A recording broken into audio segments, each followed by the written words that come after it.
ప్రజలంతా సుభిక్షంగా ఉండాలని ఆషాఢమాసం శుద్ధ పౌర్ణమి రోజున శ్రీ కామాక్షి అమ్మవారిని శాకాంబరిగా అలంకరించి పూజలు చేస్తున్నట్లు ఆలయ చైర్మన్ అరటికట్ల రామ్మోహన్ రావు రాంబాబు తెలిపారు. కాకినాడ సంతచెరువు వద్ద గల శ్రీ కామాక్షి అమ్మవారి ఆలయంలో ఆషాఢమాసం పౌర్ణమిని పురస్కరించుకుని శ్రీ కామాక్షి అమ్మవారికి నవవర్ణార్చన కార్యక్రమం, శాకాంబరి అలంకరణ కార్యక్రమం జరిగింది.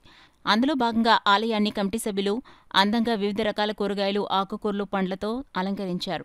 తెల్లవారుజాము నుండి పెద్ద సంఖ్యలో భక్తులు, మహిళలు తరలివచ్చి శ్రీ కామాక్షి అమ్మవారిని దర్శించి పూజలు చేశారు. ఈ సందర్భంగా ఆలయ కమిటీ చైర్మన్ అరటికట్ల రామ్మోహన్ రావు మాట్లాడారు. కార్యక్రమంలో చేబ్రోలు వీర్రాఘవులు, పొన్నాడ బ్రహ్మానందరావు, కుమ్మోజు చిరంజీవి, నక్కా విజయ్, అరిప్రాల శ్రీను, పట్నాల చిట్టిబాబు పెద్ద సంఖ్యలో భక్తులు, మహిళలు పాల్గొన్నారు. కాకినాడ కామాక్షిదేవి మాత ఉత్సవాలు ప్రతి సంవత్సరం ఎంతో ఘనంగా జరుగుతుంటాయి. ప్రతి సంవత్సరం చాలా ఘనంగా రాంబాబు గారు అందరూ చాలా బాగా జరుగుతున్నారు. ఈరోజు అవతారం శాకాంబరి అవతారం.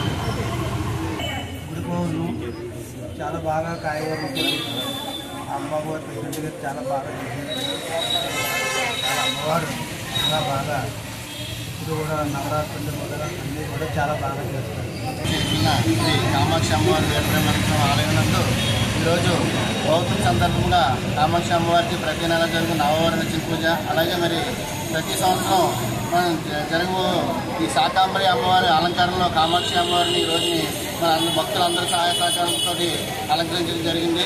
మరి భక్తులందరూ కూడా కోరికలు నెరవేరి మన పంటలన్నీ బాగా పండి అందరూ సుఖ సంతోషాలతో అష్ట ఆరోగ్యాలతో ఉండాలని ఈ రోజుని అమ్మవారికి అలంకరణ చేయించడం జరుగుతుంది. మరి భక్తులందరూ కూడా పూర్తి సహాయ సహకారానికి ధన్యవాదాలు తెలియజేస్తూ మరి ప్రతి పౌర్ణమి కూడా ఇదే విధంగా నవవర్ణ పూజ జరుగుతుంది.